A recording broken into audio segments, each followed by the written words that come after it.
gente. Hola, ¿Cómo anda el Mario, grupo? buenas. Hola Mario. Hola, ¿qué tal, Mario? ¿Tenemos preguntas? Carolina. Buenas noches a todos. Mario, ¿nos podés explicar un poquito este concepto de Lacan, de la mamá cocodrilo, y cómo se vincula con el tema del Edipo y esto de dar espacio para que ingrese el padre? ¿Y por qué no hizo la misma teoría desde el punto de vista masculino? ¿Se quedó solo con la mamá cocodrilo? ¿Y el padre? ¿Qué onda? Bueno, lo que pasa es lo siguiente. Ya sabemos que una criatura para que sobreviva y prospere, porque no se trata solamente de sobrevivir, también se trata de prosperar. Espero que entiendan estos dos conceptos. No es lo mismo estar solamente recibiendo pan y agua en un pozo que prosperar. Uno sobrevive, pero no prospera.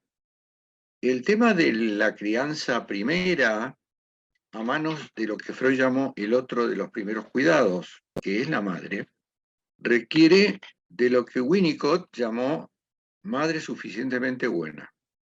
Pero esta madre suficientemente buena que ha hecho una renuncia narcisística, o sea, que ha postergado sus propias necesidades en función de un crío que acaba de nacer y que acaba de perder lo que después se enterará que fue el paraíso, la vida intrauterina, debe dedicarse 24/7 a este crío, creo haberlo dicho algún día. No es para Freud un niño todavía, es una cosa que viene de la naturaleza y que por vía de los cuidados maternos se introduce en el lenguaje y en la cultura. Nosotros somos seres culturales, no somos seres naturales, por el hecho de que hablamos. Hasta ahora somos la única especie que habla, es una rareza misteriosa, porque el lenguaje no viene ni de la naturaleza ni de la cultura. Y por eso, como ya me habrán oído decir, Lacan dice el lenguaje es el Espíritu Santo. Medio como haciendo un chiste, pero habría que ver hasta dónde. El caso es que esta madre, que además tiene que proporcionar amor, si no un chico se muere, tiene que tocarlo, tiene que libidinizarlo, tiene que erotizarlo, aunque esto suene chocante. La madre erotiza a este niño en base a operaciones de contacto de piel que puede llamarse territorialización. Un chico que no es tocado y no es deseado y no es amado, es muy probable que se muera en función de lo que René Spitz llamó hospitalismo. Es decir, una criatura que recibe el alimento que necesita para sobrevivir, pero que no tiene ese plus necesario que tiene el humano, que es el amor. Pero reconozcamos que esta madre es una potencia extraordinaria. También les he dicho que nosotros todos, si estamos acá vivos, hemos sido adoptados por esa madre, porque podría no habernos adoptado. No se olviden que no tenemos instintos, por lo cual tampoco existe el instinto materno, aunque mucha gente cree que sí. Por eso una madre puede adoptar o no a lo que nace. Si lo adopta, es que lo desea y le da ese amor que este niño necesita. Pero podría no adoptarlo, podría regalarlo, matarlo, tirarlo a la basura, dejarlo en una iglesia, lo que sea. Entonces partimos de esta base, todos somos adoptados. Ahora, esa adopción no garantiza que esta madre sea, como dice Winnicott, suficientemente buena, porque el rango de posibilidades y las variantes de una madre son infinitas. Uno puede sobrevivir y prosperar aún con una madre que no sea del todo suficientemente buena. Hay muchos chistes que circulan sobre el psicoanálisis, y ustedes los habrán visto, en donde todos llegan como a la misma conclusión: la culpa la tiene mamá. Y tal vez sea cierto.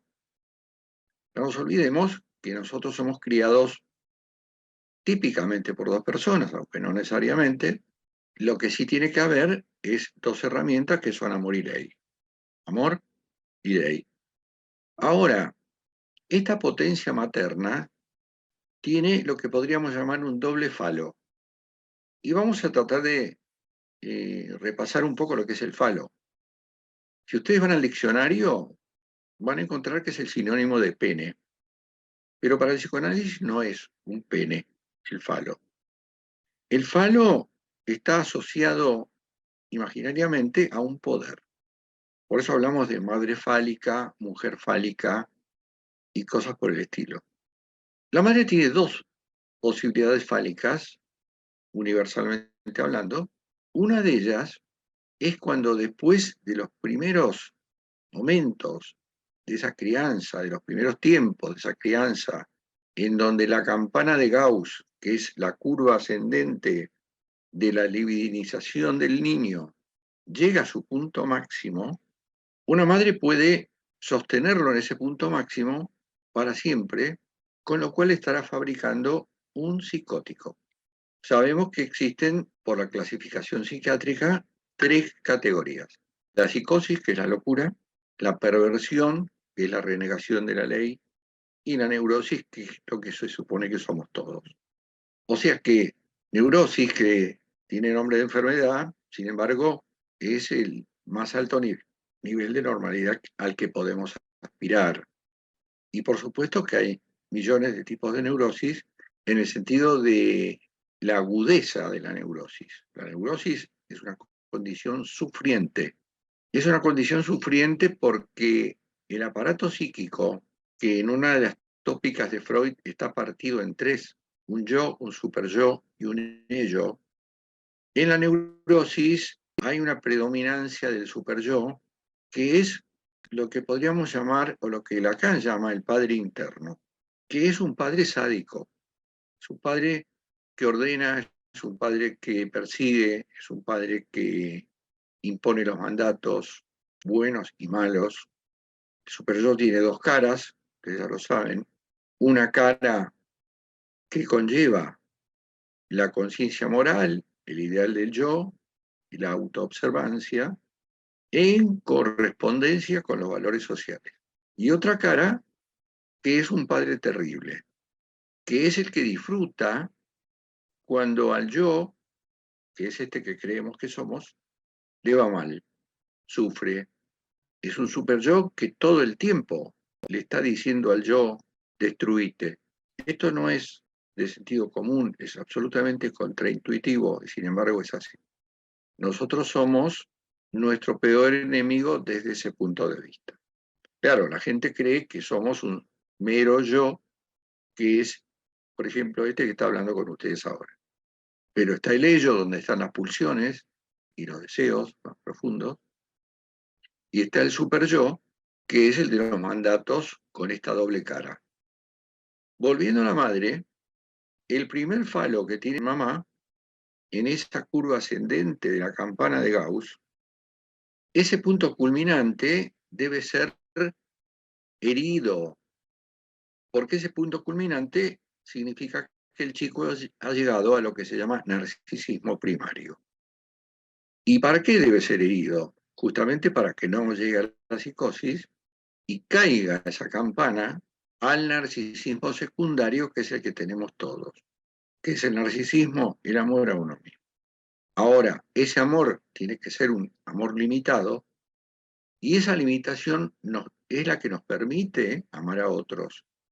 El narcisismo extremo, primario, solo está con mamá, solo está con mamá. Entonces, primera potencia materna o primer falo de la madre es el primer no de esta madre.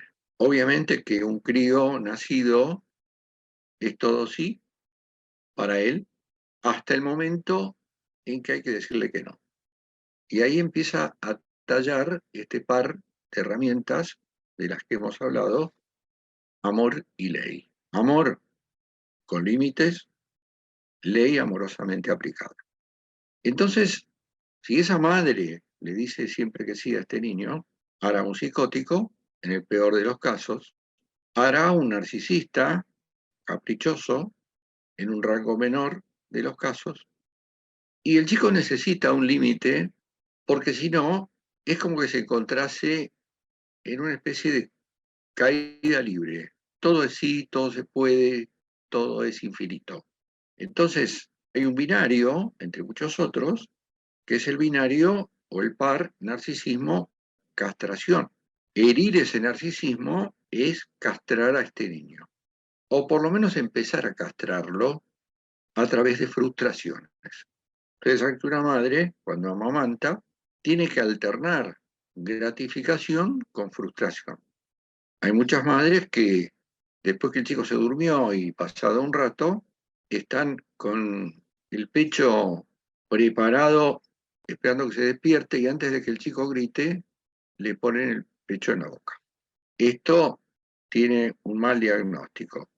Hay que hacerlo esperar, este chico tiene que llorar, tiene que gritar, le tiene que faltar. Cuando grita y llora, la madre lo deja llorar y después le da el pecho. Perdón, Mario, eso es lo que se configura, lo que se dice, no se configura la necesidad. Claro, lo que hay primero, ya al momento de nacer, se llama primera atención de necesidad. El chico se queda sin la alimentación placentaria. Entonces ahí hay que darle de mamar. Yo estoy hablando de los momentos posteriores, porque hay una secuencia en donde la madre alimenta y no alimenta. Por eso esto hay que regularlo, hay que administrarlo, y por supuesto que cada madre hace lo que puede, hace lo que aprendió por transmisión familiar. Entonces, cuando el chico se encuentra con el primer no, se tranquiliza de alguna manera porque siente que no está en caída libre, está contenido. Todos nosotros estamos contenidos en una trama, en una especie de conducto, avanzamos en la vida en una especie de conducto que podríamos decir es una especie de tubo que al mismo tiempo es una jaula. Nuestra vida es una narrativa en el marco de esa jaula. Para cada sujeto, esa jaula es más estrecha o más amplia. El objetivo del psicoanálisis es ampliar la jaula, nunca destruirla, porque volveríamos a la caída libre. En realidad lo que pensaba con lo que estabas diciendo, que la madre con límites hace como la especie, me imagino una calle, hace de cordón, ¿no? Existe un cordón, sin eso es como que no. Nada, Sí, pensaba en eso y pensaba en qué pasa si la madre no pone límites y el padre sí. Eso, pero bueno, por eso, digamos, típicamente, y cuando digo típicamente es porque hay muchos tipos de familias, típicamente hay una figura masculina y una figura femenina que se hacen cargo, más allá del género, de la función de amar y la función de poner la ley. Función materna, función paterna. No hablamos de personas con género. Un hombre puede tranquilamente hacer todo esto menos amamantar, bueno, tiene pechos con leche, pero tiene biberones. bien. Lo cierto es que nosotros vivimos una narrativa sin la cual no existimos. Y en esa narrativa está el otro, los otros. El primer gran otro, escrito con mayúscula, es mamá, por esa potencia que tiene. Se puede decir que es en el momento que se dice que la madre naturalmente va decodificando los pedidos del chico porque todavía no habla. Sí, se dice, pero no es correcto. Ajá. Porque decodificar supondría que el chico tiene un código y el chico no tiene código. Nosotros sí. Vos cuando me hablas a mí, tenés una idea, la pones en código, típicamente el idioma español, y me transmitís un mensaje. Yo la decodifico porque también hablo español y me hago una aproximación a la idea que vos tenés. Ese es el esquema básico de la comunicación que instaló Paul Watzlawick. Ahora, la segunda instancia fálica que tiene la madre es su poder de significación. Ajá. Por eso van a ver uno de los aforismos de Lacan. Un aforismo es una especie de frase hecha que se populariza, y Lacan tiene muchísimos aforismos que son frasecitas que conllevan algo teórico, y que son de rápida comprensión, pero no nos podemos quedar solamente con los aforismos de Lacan, porque mucha gente maneja aforismos y no maneja la teoría. Acá intentamos entrar en la teoría, más allá de eso. Uno de los aforismos de Lacan es: somos extranjeros del lenguaje, por ejemplo, porque si nadie nos lo enseña, no lo vamos a hablar nunca. Y el aforismo que viene a colación a lo que estaba diciendo es: toda significación es fálica. Yo no sé cuánta gente de ustedes se analiza, pero cuando ustedes están en una sesión de análisis, están desplegando una narrativa, cualquiera sea, libre asociación, y el analista aporta un significante, una palabra, y a uno le cae una ficha, por decirlo de alguna manera, o, para decirlo en términos técnicos, hace un insight, pone algo a la vista, es que tuvo un chispazo de comprensión y encontró una nueva significación. Por lo tanto, el psicoanálisis, pese a que esto pueda sonar como un ruido, ataca la significación. La ataca porque sabe que no hay una sola. Hay múltiples significaciones, y una de las definiciones o uno de los términos que podemos usar para la multiplicidad de la significación es la palabra polisemia. Polisemia quiere decir mucho significado.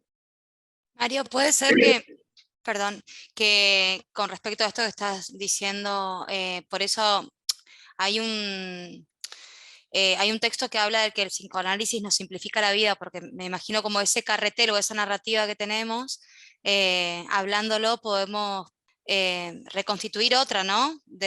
O el analista nos puede hacer ver otra con la cual nosotros teníamos predeterminado algo de nosotros mismos, quizás, de nuestra narrativa. ¿Algo así sería?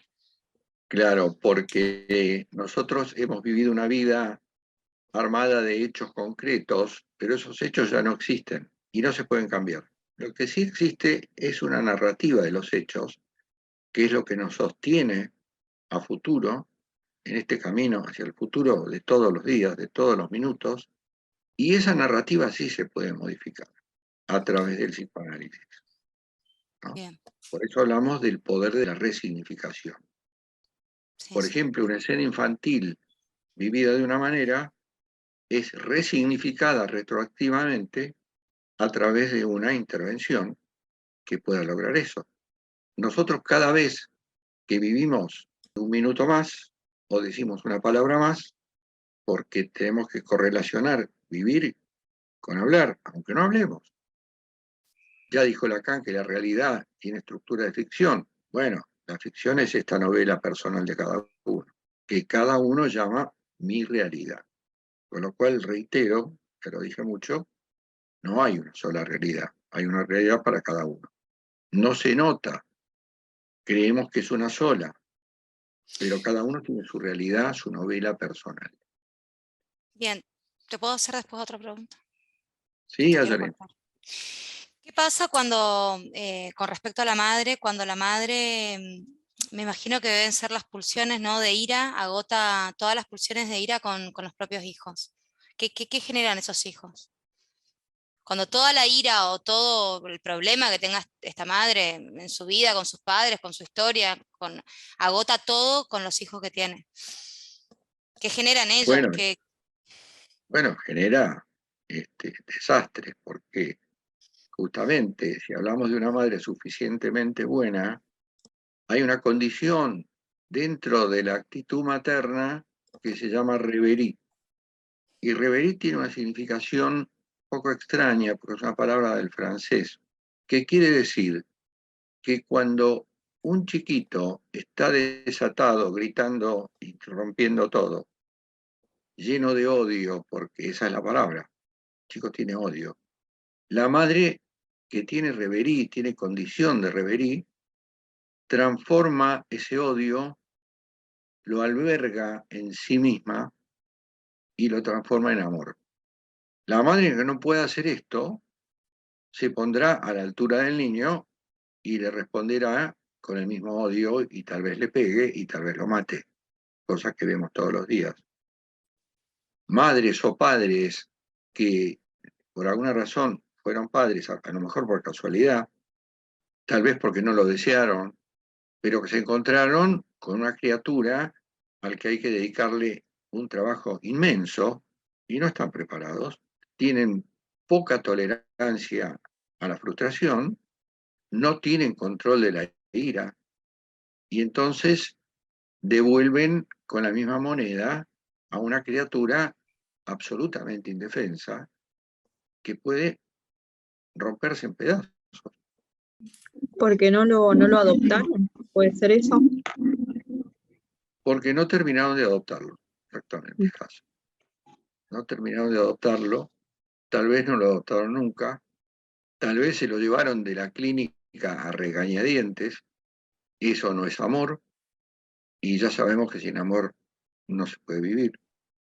Y esta pregunta que me acaban de hacer sobre esta madre terrible, vuelve al punto de la pregunta de Carolina, de la madre cocodrilo, porque justamente el poder materno es tan grande que puede ser para bien o para mal.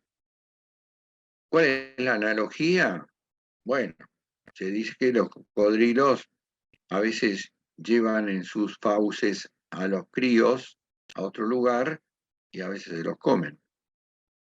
Pero no es el único animal que se come a los críos, ¿eh? Ojo, y esto es instintivo. Hay muchos animales que matan a los hijos débiles. Cuando tienen muchos críos, matan al más débil para salvar a los otros. Por más que nos horrorice ver esa escena, es parte de lo natural, no está ni bien ni mal, porque en la naturaleza no hay divisoria de bien o mal. Esa divisoria está en la cultura. Entonces, la responsabilidad de sostener o no con vida a un crío es materna, primero que nada. Por eso se habla de la madre y no del padre, porque el padre es una figura tardía. El padre es alguien que cuando nace el crío queda por fuera, porque se forma una nueva dupla que se llama célula narcisística, mamá-bebé, el padre queda excluido y entra tardíamente en la dramática del complejo de Edipo.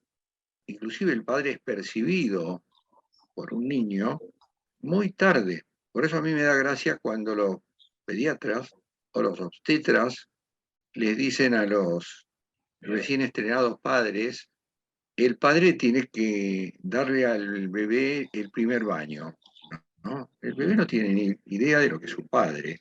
Lo único que sabe, la única idea que tiene es que hay un pecho, y quiere una madre, pecho. Es más, que él es parte del pecho. Después, en el proceso evolutivo, encuentra que hay una madre, que él está separado de esa madre, aún en el marco de una mutua dependencia, una dependencia que se nota mucho en la tardanza del destete. El destete debería producirse con la primera dentición y nunca se produce mucho después. Pero está esta cosa, ¿no?, de la madre terrible que no está preparada para ser madre, por lo menos no está preparada para ser la madre suficientemente buena de Winnicott. Seguramente no lo deseó, y en muchos casos de filicidios, no se olviden que vivimos en una sociedad filicida, mata a sus hijos, además de otras cosas trágicas que tiene esta sociedad. Una de ellas es el hecho de ser filicida. Se ha visto, se ha comprobado, se han hecho estadísticas, que primero hay una dupla, que es una pareja hombre-mujer, después aparece el chico, el niño, el bebé, que forma otra dupla, donde el padre queda afuera, y después de la tramitación del Edipo, se volverá a reconstruir, y no siempre, la primera dupla. Pero cuando los padres no están preparados para ser padres, sostienen la primera dupla. Y entonces el chico estorba. El chico que necesita cuidados permanentemente, casi las 24 horas, estorba la relación entre los padres, que a lo mejor son adolescentes, o por lo menos son muy maduros. Y entonces estos padres no soportan esta intrusión, y el chico paga el pato, paga las consecuencias a partir de golpes y lo que fuere. Gustavo. Sí, nosotros siempre hablamos de amor y ley. Sí. En estos casos puntuales, que bueno, no hay amor y que hay excesiva ley, o no hay ni amor ni ley. Y en todo caso, si hay ley, es una ley absurda, porque la ley, yo dije, amorosamente aplicada. Claro. No con la brutalidad de los casos que estamos viendo. No es lo mismo corregir a un chico porque ha hecho algo que nos debía a través de una frase cariñosa que pegarle un latigazo. Freud dijo, hay muchas enfermedades que solo requieren para curarse unas pocas palabras bondadosas. Esto lo dijo Freud. Y no solo la palabra, cuando yo hablé de la necesidad de que el chico debe ser tocado, que esto se llama función áptica con H, es la necesidad del abrazo. El abrazo es una instancia de alta sanación, tanto como las palabras bondadosas de las que habló Freud. Este contacto, y ustedes lo ven cuando pasa algo terrible o maravilloso, tendemos al abrazo, ¿no? El abrazo es algo necesario, nosotros no podemos vivir sin abrazo. Estamos la piel del otro significativo, no de cualquiera, del otro significativo. Entonces hay de todo porque justamente como hablamos, no tenemos instintos que unifican a los animales a través de mecanismos automáticos, pocos que sirven para toda la manada. Nosotros no, nosotros somos todos distintos, somos singulares, cada uno fue criado por un grupo primario distinto del otro. Es más, su grupo primario ya de por sí, cuando se arma un grupo primario en términos de pareja, ya ahí hay dos culturas que se juntan, aunque pertenezcan a la misma comunidad. Hay dos maneras de pensar, hay que armonizar y después hay que desear un hijo y después hay que tomarse el trabajo de hacerse cargo. Jorge. En esos casos que ese hijo no es hijo de uno de los dos, sino que es hijo de alguien que estuvo antes que él. No sé si es clara mi pregunta. ¿Pero cuál es la pregunta? En el caso de los padrastros o madrastras. Bueno, hay padrastros o madrastras que aman más los padres naturales o las madres naturales. Porque acá de lo que se trata es de la calidad del vínculo. Tanto la psicología social como el psicoanálisis, en el fondo hablan del vínculo. No hay sujeto sin el otro. Nosotros podemos decir, el psicoanálisis se ocupa del sujeto. Sí, pero ya la palabra sujeto indica sujeción.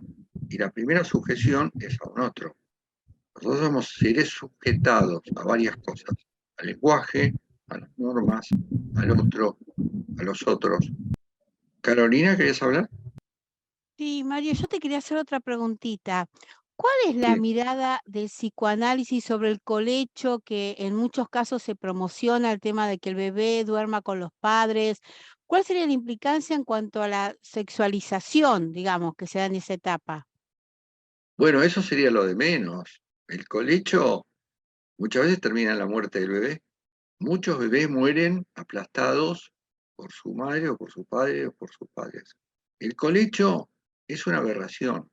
Y justamente una de las primeras cosas culturales que hay que instalar en un niño, en un bebé, o en eso que nace, es que tiene que dormir solo en su cuna. Ahora, es cierto que ese chico no va a querer estar solo en la cuna, va a llorar, va a gritar, nos va a despertar y nos va a hacer levantarnos para ir a cunarlo y eventualmente traerlo a la cama, lo cual es un hábito espantoso. Y yo he conocido casos y tengo analizantes que recurren a eso, con chicos grandes, inclusive casi adolescentes, que duermen con la madre. Esto es corroer la ley de prohibición del incesto, aunque no haya incesto. Pero evidentemente tiene muchas consecuencias. Primero porque le resta autonomía a este chico. El chico tiene que tener cada vez más autonomía. Y yo lo estoy, si lo hago dormir conmigo, lo estoy sometiendo a una dependencia que además es corporal, es algo reservado a otros momentos con ese chico, en todo caso, o reservado a la pareja. De manera que el colecho es algo que debe evitarse a toda costa. Y por supuesto que las madres, sobre todo las madres, tienen muchas excusas para no evitar, que por ahí son entendibles, pero no es aconsejable. El chico tiene que, justamente, una de las aristas de la castración es dormite solo, aguantate la oscuridad de la noche. Alberto. Gracias, Mario. Yo quería preguntar sobre esta frase que dijiste, de que el chico se encuentra, si no se encuentra con el primer no, más bien que cuando se encuentra con el primer no se tranquiliza, porque si no se siente en caída libre. ¿Hacia qué, digamos, si eso es intermitente o eso no ocurre, ese no, si no está contenido en su vida adulta, qué rasgos puede ir generando? Si entra en lo que podríamos llamar la neurosis, que es lo esperable, tendrá un narcisismo secundario elevado, o sea, la segunda rama de la campana de Gauss está muy alta, y entonces tenemos un caprichoso, un egoísta, un chico que le cuesta hacer lazo social, porque el no es una barrera a la pulsión también. Nosotros somos seres pulsionales y la pulsión es lo más parecido al instinto, aunque no tiene nada que ver, pero es lo más parecido. Son tendencias que nosotros tenemos o bien controladas por la represión, la ley interna, o bien sublimadas. Por eso siempre yo traigo casos conocidos, como puede ser, qué sé yo, la sublimación de la pulsión sádica, que podría ser que el sujeto se convierta en un cirujano. Entonces le corta la carne al otro, pero por un bien en el marco de lo que llamamos iatrogenia, o sea, generado por el iatros, que es el terapeuta. Claudia. Hola Mario, quería resolver una duda que tiene un poquito que ver con todo lo que hemos hablado, pero más bien del texto de Más allá del principio del placer, que está en la Sí. nube, porque aparece el instinto de conservación del yo, ¿cierto? Pero al final dice como que este instinto está dividido en dos, que uno tiene que ver con el instinto de vida y el instinto de muerte. Entonces me confunde con el tema del principio de conservación. No sé si es lo mismo, se refiere a lo mismo, el principio de conservación. Claro. Y el Bueno, instinto de ahí, conservación con respecto a la muerte, a la pulsión de muerte. evidentemente vos tenés una edición que ha conservado la palabra instinto, que viene del alemán Instinct, cuando Freud la transformó en la palabra Trieb, que se pronuncia Trieb, que significa pulsión. Si ustedes van al diccionario alemán, Trieb quiere decir brote o disparo, pero no es un instinto. El instinto es animal, el Trieb es humano, la pulsión. Ahora, como el objetivo de la pulsión, esto es lo que hay que entender. El objetivo final de la pulsión es la descarga completa de la pulsión. Por eso hay un apunte, que yo no sé si lo han leído, en donde yo comparo la pulsión con un resorte. El resorte, cuando está totalmente comprimido, tiene toda la carga. Pero ¿cuál es su intención? Descargarse. Lo que pasa es que un resorte descargado, estirado, ya no me sirve para nada. No le puedo extraer energía. Y con la pulsión pasa lo mismo. Si la pulsión se descarga del todo, eso es la muerte. Por eso toda pulsión, en última instancia, es de muerte. Ahora, ¿A qué le llamamos pulsión de vida? ¿O a qué le llamaba Freud pulsión de vida? A los bucles que en el camino de la muerte, que todos estamos, nosotros vamos administrando esa descarga momento a momento, porque la pulsión es una fuerza constante, no descansa nunca, siempre se quiere descargar. Nosotros la descargamos parcialmente y evidentemente la volvemos a cargar para poder descargarla también parcialmente sobre otro objeto. Acuérdense que la pulsión tiene 4 objetos. Tiene una fuente somática, tiene un objeto sobre el cual descargarse, tiene un empuje que es la fuerza motriz y tiene una finalidad, y esto es lo importante, que es la descarga. La pulsión, si ustedes le preguntan, si fuese alguien a quien preguntar, diría, déjame descargarme toda, pero eso es la muerte. Ahora, ¿por qué no? Directamente nos pegamos un tiro, terminamos con esta historia de la descarga. ¿Y por qué no? Porque nosotros queremos vivir. Entonces, en ese camino hacia la descarga completa, que finalmente llegará, nosotros hacemos cargas y descargas en bucles que se llaman la pulsión de vida. Por ejemplo, no sé, yo siempre doy estos 2 ejemplos que son los más paradigmáticos. El hambre, que habría que ver si nosotros tenemos hambre, ¿no? Hambre tienen los hambrientos, nosotros no estamos hambrientos. Pero vamos a suponer que estamos frente a una cena extraordinaria y entonces la pulsión quiere todo. La pulsión de comer, la pulsión oral, nace en la pulsión escópica. O sea, el primer órgano del proceso de la alimentación es el ojo. Nosotros vemos la comida, inclusive olemos la comida y ya queremos todo. Ahora, ¿qué hace el organismo? Se alimenta hasta un punto de saturación. Obviamente que hay patologías en donde yo me alimento por demás, pero no tiene que ver con el hambre ni con la necesidad de alimento o de nutrientes, tiene que ver con una disfunción psicológica. Por ejemplo, la bulimia, los excesos, los atracones. Tengo pacientes que tienen este problema. Cuidan su cuerpo durante el día, van al gimnasio, tienen cuerpos espectaculares y a las 3 de la mañana se meten en la heladera y se comen un cuarto de queso de rallar, por ejemplo, ¿no? Eso no es una cuestión alimentaria, es una cuestión psicológica, es una patología alimentaria en todo caso. Y después está la sexualidad. La sexualidad también es una pulsión que busca descarga, pero no es una descarga completa, una descarga parcial.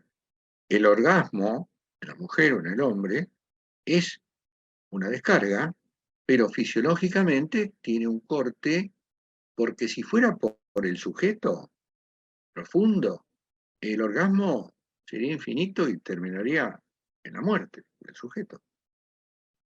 Por eso Lacan dice que el goce, que está muy ligado a la pulsión, no hay pulsión sin goce ni goce sin pulsión. Pulsión constante no se puede no gozar, recuerden estas frases, va de la cosquilla a la parrilla, ¿no? La cosquilla es cuando disfruta el yo, la parrilla es cuando el yo está al borde de la muerte. Ayalén. No, cuando estaba hablando de las pulsiones, se me viene para controlar estas pulsiones, que creo que todos la tenemos en diferentes medidas, me parece, en algún rasgo de la persona por ahí puede estar. ¿El deporte no es algo como fundamental para regular esto? El deporte, algo artístico, algo donde uno pueda canalizar esta pulsión. Claro, por eso se llama sublimación. Ah, ok. Lo sublimamos con O sea, eso. la pulsión sublimada tiene restada la componente sexual. Entonces tenés el arte, tenés la religión, tenés la ciencia, el deporte. Sí. El deporte, por ejemplo, para el sujeto es una descarga. Sí. Aparte de los beneficios que trae el deporte. Antropológicamente, el deporte es lo que pudo sustituir eventualmente, no siempre, ¿a qué? A las guerras. El deporte históricamente, entre las tribus, era un sustituto de la guerra, como lo fue también el comercio. Sí, te escucho, Dale. No, que se me viene, yo he visto personas donde, como, no sé, las he visto muy abajo, en el infierno mismo ahí, y el deporte la salvó. Claro. Y bueno, por eso como que creo que Eso tiene otra explicación también. Nosotros tenemos, el neurótico común y corriente, sufre de lo que piensa, de lo que fantasea. Lamentablemente, muchos neuróticos, por la mirada que tienen del mundo y de sí mismos, fantasean cosas espantosas. Piensan en lo peor. Y está comprobado que el 90% de eso no ocurre. Es un modo de goce del malo, vamos a decir, ¿no? Del goce del padre sádico que tenemos adentro, que nos manda a pensar, pensá, no duermas, pensá, preocupate, todo va a terminar mal. Y hay otra actividad que reemplaza el pensamiento, que es la acción. Y ahí está el deporte, o el trabajo, o también es como que se vuelve una droga no positiva, porque creo que genera en el cerebro la dopamina o no sé qué otra cosa, que es real que se hace necesario y te genera como una necesidad de volver a hacerlo el otro día, porque te genera cierto placer después de hacerlo. sí, y además hay que generar el hábito. Claro. Cuando vos tenés el hábito, lo incorporás a tu vida como una necesidad. Y no solamente genera dopamina. El deporte es el mejor remedio para bajar el colesterol malo, por ejemplo, y subir el bueno.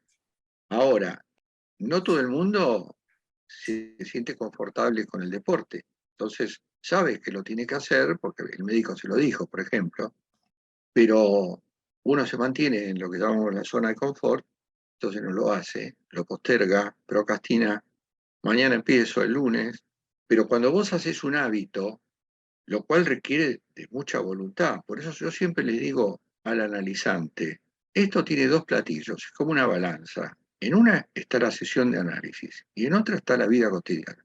No me basta con el platillo del análisis. Yo tengo que ser coherente con lo que aprendí en la sesión de mí en la vida cotidiana. Y eso requiere de algunas facultades mentales, como por ejemplo la voluntad. Y la voluntad a veces flaquea y te impide hacer lo que tenés que hacer. Ahí también está el super yo sádico que te dice, no lo hagas. Pero creo que a muchos les pasa, hablo en lo personal, trato por ejemplo, no pensar en que lo tengo que hacer, simplemente digo, no, esta es algo fundamental que yo al final del día me siento bien haciéndolo, en vez de tomarme, no sé, me voy a caminar, hago yoga, lo que sea, y yo sé que por más que no tenga ganas de hacerlo, es como una pata que la necesito para sostenerme en eje, por ejemplo. Es como, lo tomo así, digamos, no es porque digo, ay, qué divino, me voy a ir a hacer, me voy a ir un día de frío a caminar a las 7 de la mañana. No, yo me levanto y digo, me tengo que ir a caminar, es el momento que tengo y no lo racionalizo, digamos. Pero entiendo que eso lleva una conducta de mucho tiempo, de no darte lugar a si está bien o si tengo ganas o no. Es como, bueno, lo hago. Espero la recompensa cuando vuelva y me haga unos mates y diga qué bueno que ya lo hice. Bueno, hay un tip que se puede utilizar basado en una especie de proverbio chino. Los chinos dicen, un viaje de 20.000 leguas empieza con un paso. Cuando vos tenés que hacer algo que no te gusta, cualquier cosa, cualquier tarea requiere pasos, pero el paso que rompe la inercia es el primero. Si vos das el primer paso, los demás vienen solos. Lo que pasa es que uno se imagina todo el proceso y y ya no dice, tiene no, ganas. es demasiado Sí. cansador, ¿no? Claro, sí, porque está ahí el yo el super yo sería el que se auto boicotea, se tira para abajo. Sí, claro. Bueno, gente, me estoy pasando de la hora. Nos vemos el jueves. Chao, Mario, Gracias, gracias. Mario. Chao, Mario. Gracias. Hasta el jueves. Mario, Hasta luego, gracias. Mario. Chao, Mario.